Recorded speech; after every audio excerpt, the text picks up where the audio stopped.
to the very first episode of Assumptions. This is the podcast where two people with different worldviews try to understand each other through the power of story. Because we're friends. We want to understand each other. Yeah, a little bit. My name is Kyle Marshall, and I'm coming at this from a humanist perspective. Yeah, what are you, Kyle? How do you know if it's real if you don't even care? How do you know if it's real if you're not even sure that it's there? I fall down to my knees. Eyes are raised to the I heard once on your video you said you're an atheist. Mm-hmm. Would you?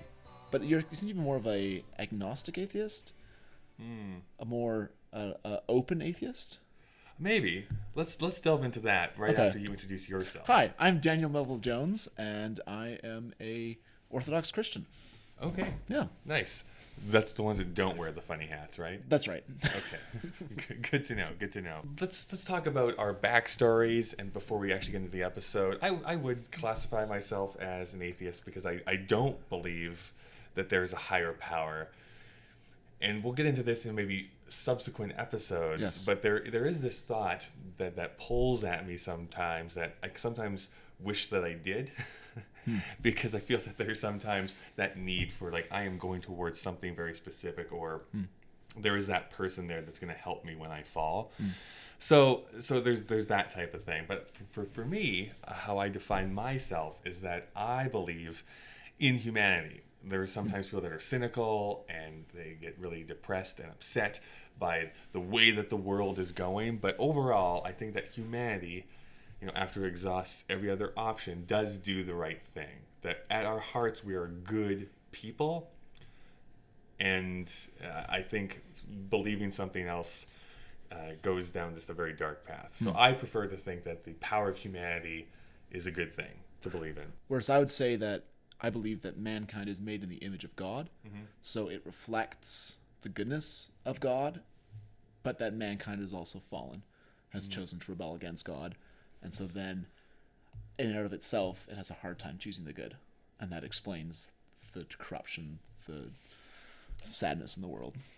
So you're saying that even from that very first biblical story of the casting out of Eden, that we're still wrestling with that fact of that original fall of humanity, that we're kind of paying the price for that. Absolutely. And I think you see people have the potential for greatness. And even in the worst, there's goodness there, but they can't overcome that. That they are still trapped in the dust, as it were. It's this very. I can't go one way or too far to the other, because if I think that all mankind is evil and doomed to destruction, then I go, but look, they're made in the image of God. But if I think that they are able to achieve goodness on their own, no, look at this. They've rebelled against God. They're fallen. They can't do anything on their own. Oh, I see. It's this tough balance that I think accounts for a lot of the tension in the world. But why are we having this discussion? Why do we care about diving into this? That's a good question. Maybe we should have figured that out before we pushed record. We're trying to do this because we are really good friends. Yes. And even though we have two kind of opposing, I don't want to say opposing, we have two different worldviews on the way that the world works and how we treat humanity and how we treat greatness. But I think that we assume some things that might not be true, and we kind of want to meet it here in the middle and just understand each other in a better way, in a more fulfilling way. Yes, absolutely. And I think because we are friends, and we've had a lot of these kind of discussions before, and what I've found is that I find you as a conversation partner is someone who wants to understand things better. And even though you might have certain beliefs, you're open to having those examined. And I find that when I have those discussions, my beliefs are challenged, and I'm able to understand where you're coming from in a different place. And I think, especially in what's going on in the world right now, there's the polar opposites of belief and worldview are so often entrenched in their polar opposites that having these kind of discussions is important. And on the flip side, as a Canadian culture, we're so eager to avoid those sticky conversations that we tend to just be polite and not talk about it. And we want to have a middle ground where we are talking about it, but we're doing it for the good of each other and our own understanding. Yeah, we should be very clear that we are recording this the day after the 2016 presidential election. So there are some very hurt feelings on some sides and some trepidation that some people are feeling. A lot of it. No matter what your political stripe happens to be. This podcast is going to be thought of as like a television season. That's what we want to kind of envision this as. Over the next 9 episodes, we're going to go through season 1, where we're going to really delve into stories, storytelling, the different types of stories that are around us, and how our different worldviews kind of butt up against those and interact with them. So we're going to be seeing things like movies. We will be delving into video games. We'll be delving into just how we tell our own stories through social media. But today, to frame that conversation, or to begin that conversation, there was a book that we began to read, that we both read, that's entitled The Stories We Tell, which is written by Mike Cosper. Yes. Now, he's coming at this from a religious background and from a faith-based perspective. Yeah. But it was very eye-opening. He kind of starts his book off saying that he's going to be discussing a lot of different types of narratives and films, and he brings in TV shows as well that might not be considered Christian, but still exemplify Christian values. And so not to turn yourself off just because it has a certain person's name on it, or it's a certain style of film, that you can still find that humanity inside of it, and you can still find that grace inside of it. And not to use the evangelical catchphrase of Christian values, because I think people think of that and they think of focus on the family and morality. He's talking about some very dark, some very adult content, and stuff that we both enjoy diving into. But he's saying, how did they reflect a worldview that is inherently Christian, or at least is pointing to the desires and the grand narrative that I, as a Christian, would believe in.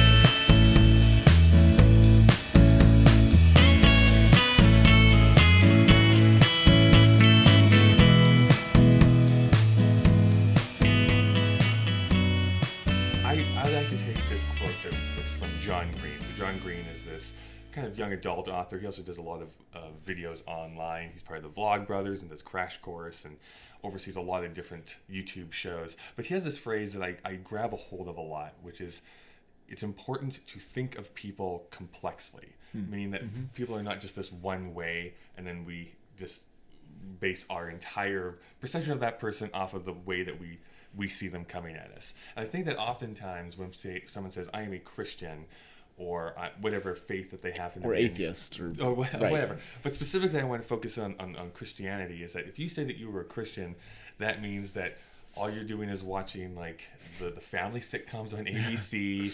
You only read the Bible, and you don't have anything else that you like to read or you like to watch. When I don't think that's necessarily. You have a problem true. with that?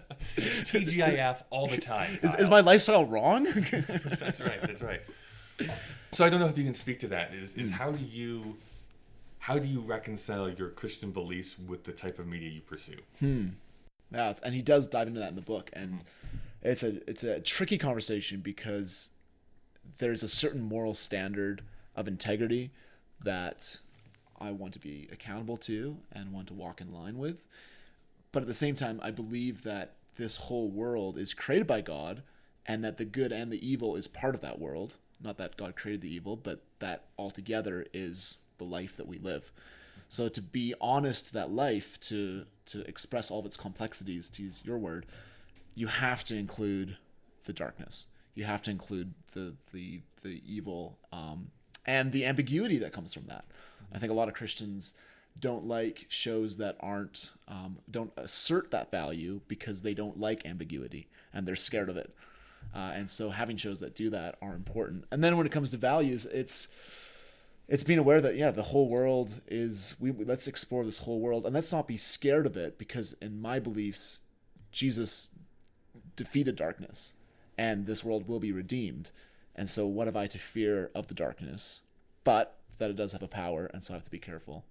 Yeah. I think most people do, whether Christian or not, there is that desire. You want to see the good person win, even though in real life that doesn't necessarily always happen. Again, no comments on the presidential election, but the good does not necessarily always vanquish evil. Sometimes evil permeates, and within stories, and I'm going to say movies in particular in this, well, and novels and stuff too, it's very clearly these are the scrappy heroes or the ultra hero who's going to go and vanquish evil, and then everything is going to be good afterwards. Which in itself is kind of a kind of a Christian belief, where the belief there is that there will come a time where good will conquer evil. Yeah. Full stop. Absolutely. So I would say then that stories point to the true story that I believe in. So the grand narrative, which is God created the world, created human beings fell into sin, God had a plan all along to redeem that, and then the world is pointing now towards the final ending when God will vanquish evil and there will be a new heaven and a new earth. So that's that grand narrative, and I think that a lot of stories point towards that narrative. So the ones you were mentioning of the scrappy hero winning, which is a lot of our favorite stories out there, point to that. That the reason we like those and the reason that we are drawn to them and they hold such a dear place in our heart is because they actually echo the fabric of the world, of the universe. Why do you like those kind of stories? Why do you like stories when the hero wins?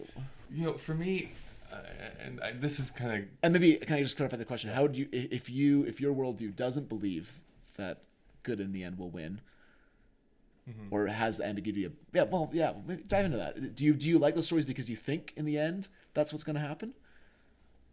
Yes, is the quick answer to that. I think that I don't know. I don't think it's feasible to assume that a utopia is ever going to exist on Earth. Okay. At the same time, I do absolutely 100% believe that there can come a time where there is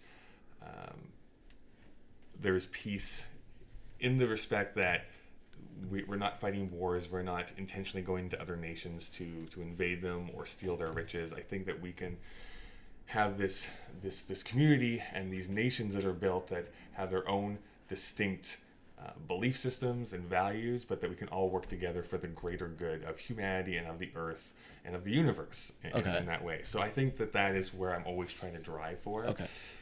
So it's not a completely vanquished. Evil's not vanquished, but it's controlled. It's controlled. Okay. We understand that there's evil that happens in the world, but when we recognize it, we talk about it, and we come together and defeat it, for lack of a better word.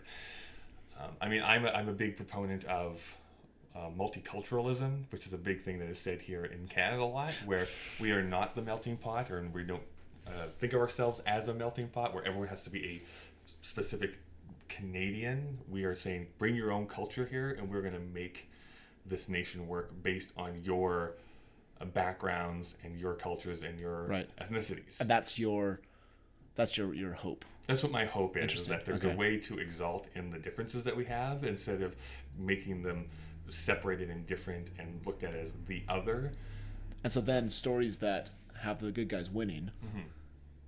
I like that because I don't want evil to win. I think it just comes as simple as that. Is that I want the good people to win. Do you think it will, though? What do you mean? Do you think that the good guys will win in the end? I think so. Okay. Yeah, I choose because to believe because that. of the potential of humans. Yes, because of the potential of humans. Okay. I prefer to believe in that, and to uphold that value, because I think the reverse of that is you get into nihilism and just a depressing worldview where it's like evil is always going to win out, do you think no matter that how good people are. Lack of a belief in God supports a more nihilistic, depressed I think view? It can. Absolutely. Okay. I think that you meet a few atheists that do have that cynical outlook on life, where like everything is terrible, everyone is out to because this is all there help is. themselves. This life that I have here is all that I have, and everyone's just trying to like scrum up and be the person on top of the big dog pile. Right. And then they don't look at the good things that people are doing. So then, is it correct to summarize it by saying that then the stories that people win in, they appeal to you because it allows you to hope that that's the same? Yeah, and maybe to block out the nihilism I'm a that big, could I'm, sneak in. Yeah, I'm a big fan of hope. We'll get into- I root for hope. I root for hope. I'm hoping that hope wins. Where's that hope come from? Again, just in my philosophy that innately people are good people. Okay. I think it's easy to corrupt people through power, through money, through the vices that are just inherent in daily living. Right. I think being open about that and sharing your own story instead of closing yourself off is the antidote to that. Stories are the antidote to understand, oh, I am not the only person who's struggling through this. I am not the only person who has to go through this. There's other people doing this as well. They got help, so why can't I? Okay, so they were successful, why can't I be? So that's, you just summarized right there why stories value to you. Yes. Because they allow you to see other people. And Yeah. And I think that's why it's important to hear other people's stories. I mean, I'll be like that really annoying, like, social justice warrior liberal who gets up on a soapbox. Is like, do you have a sword? Everyone's important. But I think this is why it's important to hear other people's stories. For so long, through Hollywood, television, books, really, at the end of the day, a good 90% of our media was straight white man storytelling. Sure. Like, that is who they focused on. That is starting to slowly change, I think, over the last 20 years. And again, I'll be very blunt. There's exceptions to that rule going back even hundreds of years. About that's not always the case. Pretty sure Beowulf wasn't white. Well, yeah, Jesus wasn't white either. His story's a pretty big one. I mean, he's portrayed as white, but he's not a white guy. But that's kind of how it's been framed, at least in North America. I should catalog is in North America. That's really what it's been. But it's important to hear those different viewpoints. That's why it's great when I get to experience a story, a movie, a book from someone that I have completely no relationship with. Yeah. And understand, like, oh wow, like I didn't even know like this type of stuff was going on. Yeah. And then this is important to understand that, because sometimes it's easy just to gloss it over and not even see that's what's 100%. going on. Yeah. And that's one of the things I love about stories. And if I can share a kind of embarrassing example of this, I watched foreign film. I find does this especially for me. Okay. Where there might be a people group that just because of my upbringing and because of being immersed in my Western culture, I kind of... You can say it, racist. Yeah, sure.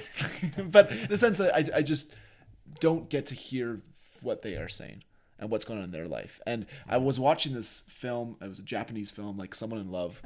And there was this character towards the end of it. She was this Japanese little old lady that was going on, and it was all subtitles. So you're hearing her jabber on in the language you don't understand. Yeah. But that character developed in this just 5 minutes, 10 minutes, developed such empathy for her and her situation. There was a heartbreak that occurred in me when I was watching this take place. And then the next time I was on the C train and I heard someone jabbering off in some language I didn't understand, I didn't just block that out and go, who are you? I was like, wow, this person has a story. This person has circumstances that are heartbreaking. And it made me care for that person even more. And in a sense, I would say, putting it in my belief, I would see the image of God. The fact that person I don't understand, I can't even speak to probably, is made in the image of God and is as valuable as I am and my best friends are. Yeah. And have stories and heartbreak just like we do. That's great. And stories do that for me. What was the movie, sorry? Like Someone in Love.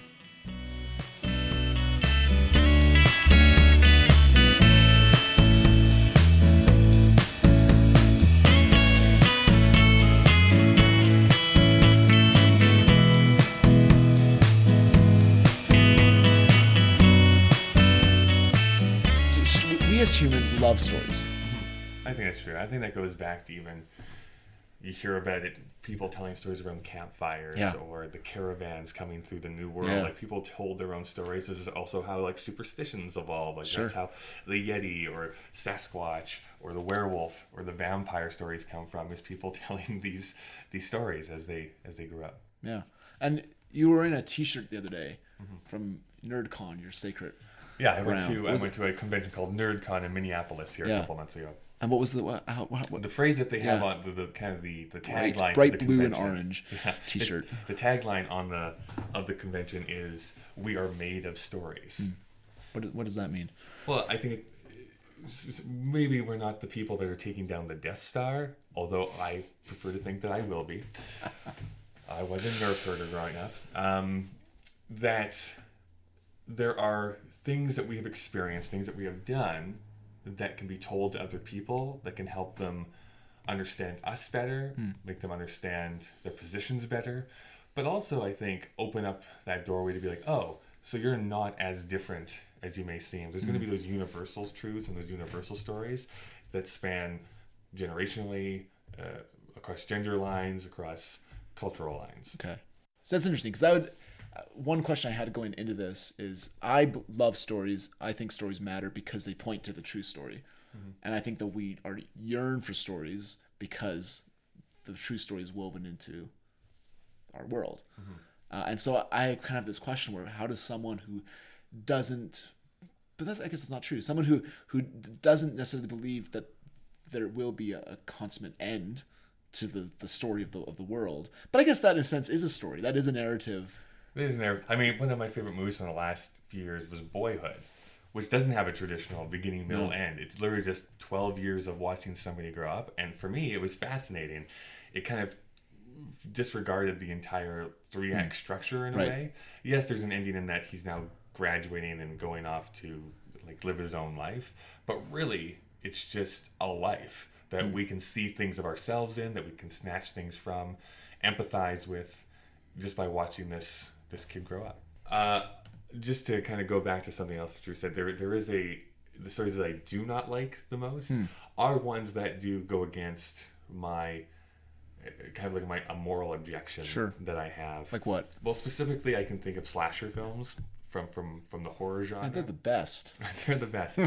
I mean, I say that in Halloween is one of my favorite films of all time, but that because it flips it a little bit on its head. The traditional slasher film, though, is literally just a killer who goes and kills a lot of people, and you're kind of supposed to be empathizing with the killer in that case, because it's like, oh, how funny is it he's killing these people in all these inventive different ways. And I've always hated it. I've always rejected that because I think it's just a dim view of the world that we should be celebrating somebody who's murdering other people. So I think that's the only time when I've just like pushed something away, where it's like, no, I'm rejecting what I'm watching right now, that I do not want to watch this. Right. Whereas I can pretty much watch any other genre without that kind of visceral feeling that I'm being attacked in kind of that personal way. That visceral feeling. And Mike Cosper in the book we described, he talks a lot about the stories tapping into desires and almost opening up those desires in us. So when you have stick to the horror genre, if you have an Avenger that's coming, or let's say he uses the example in the book like Iron Man you're talking about? No. Quentin Tarantino. Okay. Right? So there's this idea of, say, Django Unchained, of justice being done, that speaks to a desire for justice being done in your own heart that maybe in your beliefs you're not going to agree with, or something that talks about the longing for something. I think Mad Men, I'm just wrapping up watching Mad Men for the first time, and that's coming to be in the final season, and that's a very strong theme where what does he want out of life, and is what he's achieving that the world says is good to achieve, is that actually fulfilling that? And that taps into the desire we have in ourselves. Yeah, I mean, there's many, I wish I could think of one off the top of my head, but there's many books out there that really focus a lot more on the internal struggles people have, where I think television has a better way of doing that just because they have a longer time to tell those types of stories. Movies traditionally are very much an external threat that people are facing in whatever different way that happens to be.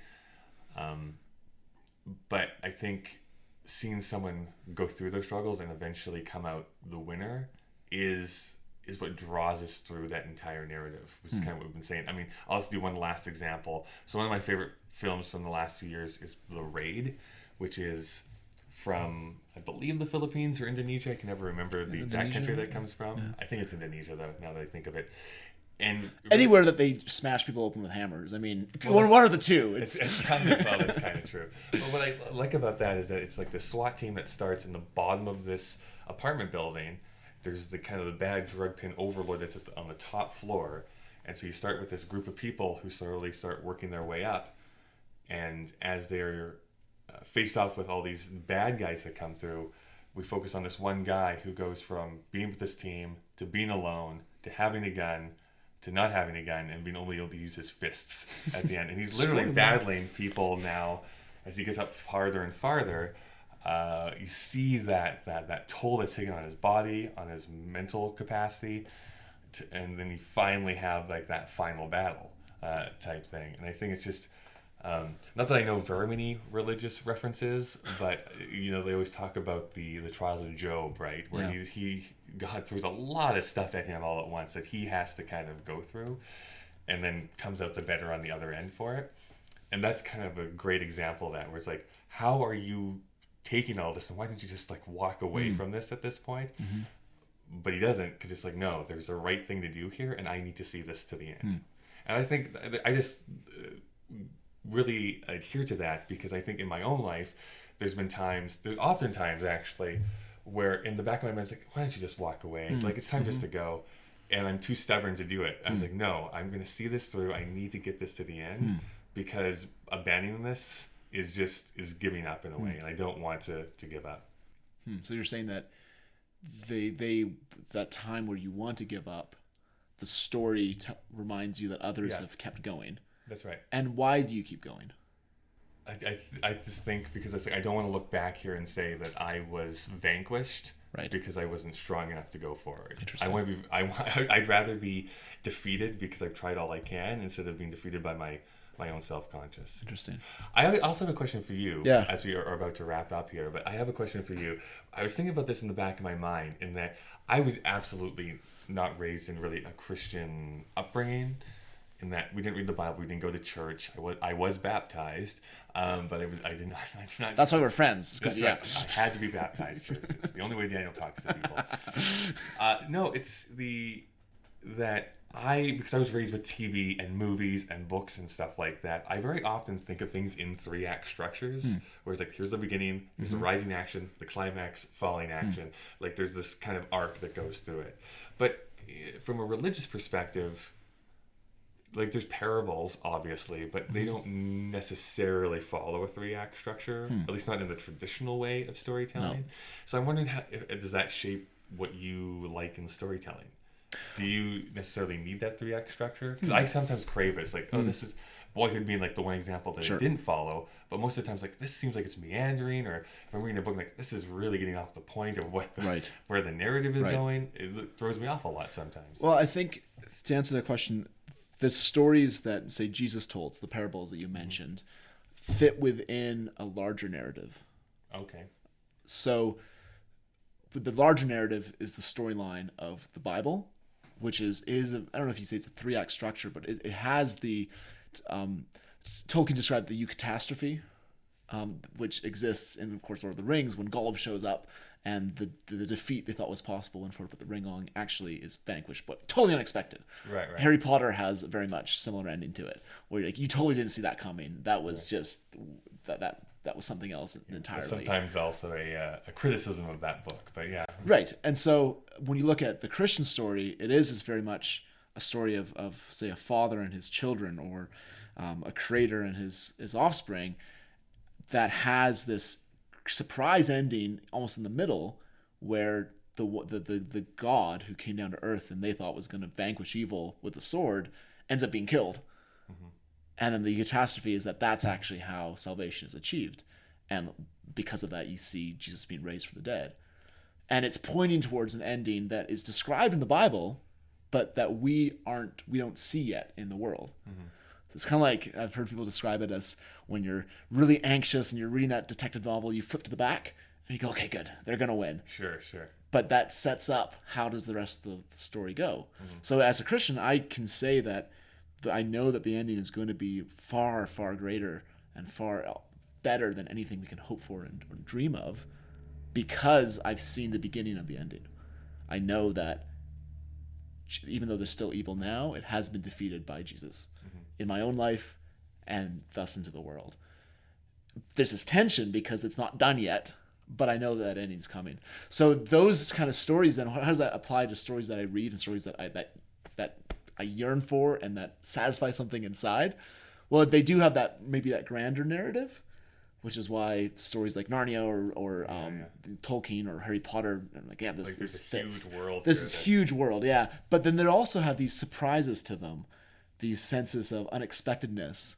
And even if you to bring it back to the parables, stories that don't really resolve themselves.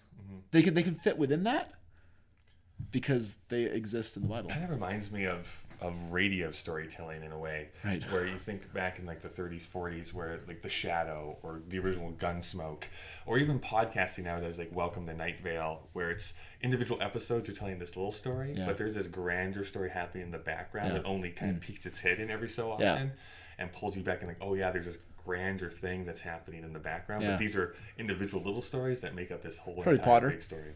It's another example of that. Yeah.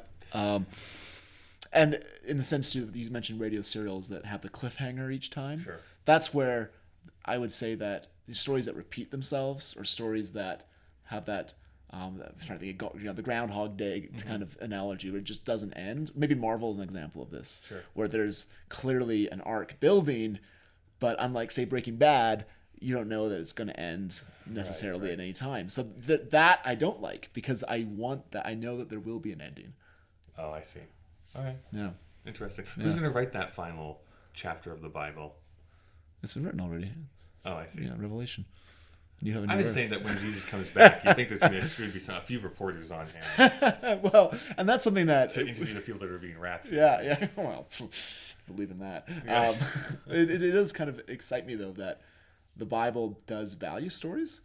Jesus told stories. Yeah. He never answered things straight on. He always answered in a story. Yeah, he captured the imagination that way. And so I'm excited for that new heaven and new earth, when I think there will be creativity in heaven. I think there will be storytelling. You heard it here first, folks. Jesus was basically the Stanley of his time. I thought He created you Marvel. heard it here first that there's going to be stories in heaven, but okay, we'll go with both. That's right. Wasn't Earth the worst? Ugh, it's awful. I heard one of my favorite authors describe it like the character in the book says that he thinks that in heaven we're going to look back at our life on Earth like the Greeks look back on Troy. Like those are the legends that we're going to think about, and those deeds that were done. Or maybe that poem Ozymandias, where you see like the ruined society crumbling in dust. Who knows? Who knows? It could be either way. What did we learn today, Daniel? I learned a lot, because I had this idea coming into this in the back of my mind that atheists just are depressed. Like there's no need for knowing that there's going to be a defeat of evil in the end, and there's no knowledge or hope that there's going to be a final ending and that all this would have been worth it. But that you have your own narrative that does actually believe in hope, and so that there is a way that your life is being shaped by that. Some people would call that deluded, but yes, that is my thing. What? I think I learned what's fascinating is that just because something might not fit the quote traditional Christian values, it does not necessarily make that an obsolete piece of art or something that we cannot glean information from. Yeah, because that reflects the goodness That's right, man. So what's happening next time? Next time we're going to be delving into one of my favorite films in particular, Jaws. But we'll also be talking about Daniel's favorite films and what those say about us as individuals. Why do those stories that we love so much, why do they satisfy those desires within us? And what does that say about those desires? That's right. Only bad things. Daniel, if people want to follow you on the internet, what can they do? Go to my website, www.danielmelvillejones.com. Daniel, Melvill Jones. Great. And people can follow me. I think the best place is on Twitter, which is at the Kyle Marshall. Marshall with 2 L's. And at being like the symbol. That's not actually in your handle. Okay. No. Yeah. Okay. Don't go to at the Kyle Marshall. That's just. I'm creating that account right now. That's right. I can't believe you've never seen Jaws before. I can't either. I'm excited. Are you afraid of the water?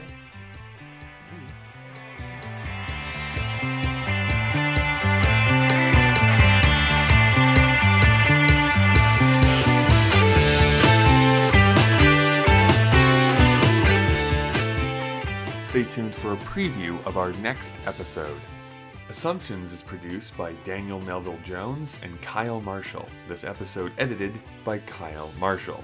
The songs used in the podcast are To the Sky, sung by the Parson Redheads, off of their album Orb Weaver. Peace in the Valley, also sung by the Parson Redheads, off of their album Yearling. Podcast artwork designed by Chris Taniguchi. Feedback or questions can be sent to assumptionspod@gmail.com or by searching AssumptionsPod on either Facebook or Twitter.